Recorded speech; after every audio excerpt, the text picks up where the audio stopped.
Bonjour pour un nouveau concept, les personnages illustres. Donc aujourd'hui nous allons parler d'une icône de la musique française, Daniel Balavoine. Tout d'abord, Daniel Xavier Marie Balavoine est né le 5 février 1952 à Alençon, en Normandie. Il est issu d'une famille des Landes et du Pays Basque. Il est le benjamin d'une famille de 7 enfants. Son frère est mort quelques années avant sa naissance. Ainsi, le Daniel ressentira bien plus tard des tensions plus ou moins complexes avec sa famille. Daniel, en 1959, va aller en pension en raison que son père va être muté en Algérie. Il va peu aimer la pension en raison que cela va lui provoquer un rejet de la discipline. Ce qui prouve déjà un petit côté rebelle qui va s'accentuer un petit peu avec son implication dans les actions de mai 68. Mais vers 11 ans, dans les haut-parleurs de l'établissement, il va entendre la musique She Loves You des Beatles, ce qui lui donna un goût inné pour la musique. Son destin était ainsi tout tracé. De 1968 à 1972, Daniel Balavoine va s'illustrer comme chanteur dans différents groupes de la région de Pau. Dans les genres musicaux, on retrouve du hard rock. Après un voyage à Paris, avec ses amis, il est contacté par le groupe Présence, dont il doit remplacer le chanteur. Et après cela, il va passer une audition, justement toujours à Paris, où il va réussir à se faire connaître, et surtout à rencontrer un autre futur grand chanteur, Laurent Voulzy. Balavoine va après fréquenter plusieurs studios, jusqu'à sortir un premier 45 tours, entre rock et slow, chez la maison de disques Vogue. En 1972, il quitte le groupe, après son rachat par Warner Bros. Sa carrière en solo va être soutenue par la maison de disques Vogue. Après ça, Balavoine va enchaîner partenariat avec de nombreux autres chanteurs et musiciens. Même si les années de 1972 à 1978 vont être très dures pour lui. Mais il va rencontrer Andy Scott, son ingénieur du son, et Eddie Barclay, son directeur artistique, qui vont d'ailleurs le suivre très longtemps dans sa carrière.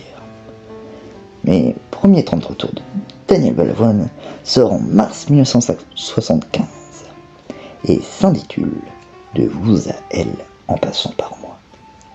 L'album est un échec commercial à sa sortie et sera d'ailleurs désavoué par l'artiste lui-même, le jugeant trop frivole.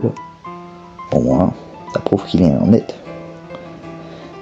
Mais à cette époque, le chanteur déjà extrêmement connu Michel Berger va vouloir de Balavoine dans son opéra rock appelé Starmania.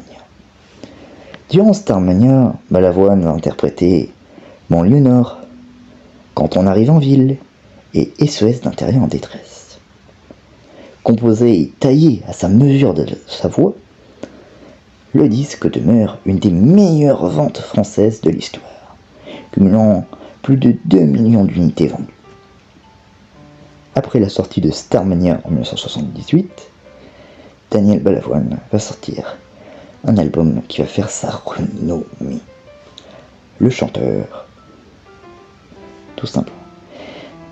Avec ce titre devenu un standard de son répertoire et qui demeure encore aujourd'hui un de ses plus célèbres. Balavoine, lucide et amer, chante les ambitions et les craintes d'un artiste en devenir. Cette fulgurante ascension fait passer Balavoine de chanteur inconnu, presque, à plus ou moins star française au moins de la musique. Ainsi, il va continuer à enchaîner les représentations dans toute la France. Mais en 1980, il revient avec l'album Un autre monde.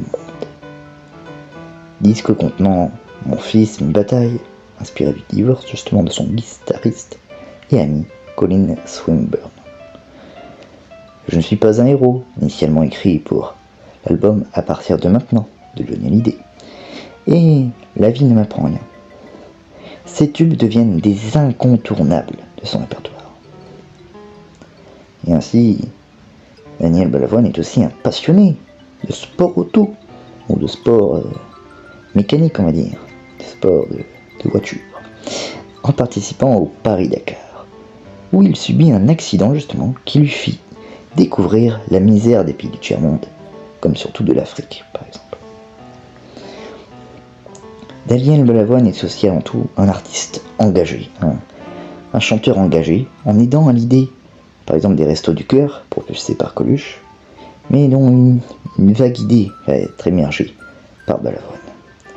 Mais aussi par sa musique, comme avec la musique Loin des yeux de l'Occident, parlant des pays du tiers-monde justement. Vers la fin de sa carrière, il compose surtout énormément de paroles pour différents artistes français et autres, même s'il continue quand même les représentations dans toute la France. Et en 1986, Daniel Balavoine participe encore une fois au Paris-Dakar, où il meurt en tant qu'ambassadeur du Paris-Dakar justement, à bord d'un hélicoptère. Sa mort provoque un choc dans le monde de la musique, surtout en France, où plusieurs artistes lui rendront hommage bien plus tard. Et voilà, cela fait 40 ans qu'il est mort. C'était le 14 janvier 1986. Et oui, encore un artiste parti trop tôt. Mais si ce n'est que, s'il avait continué sa carrière, Daniel Balavoine aurait un peu diminué le nombre de représentations en France, sans pour autant quitter la musique française. Il voulait toujours garder un pas avec plus ou moins ses amis chanteurs et le monde de la musique française. Mais il voulait surtout s'exporter dans d'autres pays et faire plus ou moins d'autres musiques dans d'autres langues. Et oui, maintenant, nous attendons d'autres personnages illustres.